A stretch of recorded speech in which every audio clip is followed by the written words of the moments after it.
The long-awaited and historic visit of Chinese President Jiang Zemin. He's the first Chinese leader to set foot on Japanese soil since World War II. It's seen as an historic step towards the future.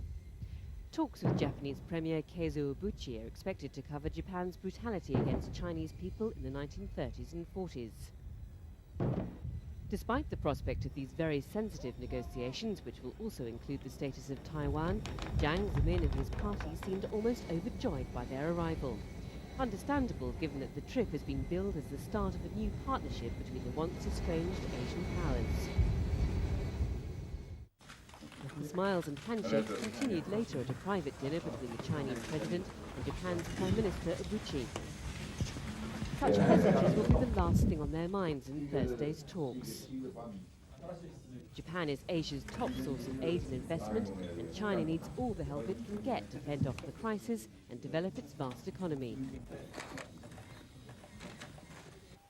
Human rights is not expected to be a focal point at the summit, and that has outraged many Japanese who took to the streets to let Jiang know. The London-based Amnesty International held a rally after Jiang's arrival to push for more human rights protections, the release of political prisoners, and an end to capital punishment in China. This human rights demonstrator claimed that despite China signing the Civil Rights Covenant, it is still imprisoning political activists. He went on to say that Jiang had come to Japan for fun, and these issues would be ignored. But it looks like the protests will continue.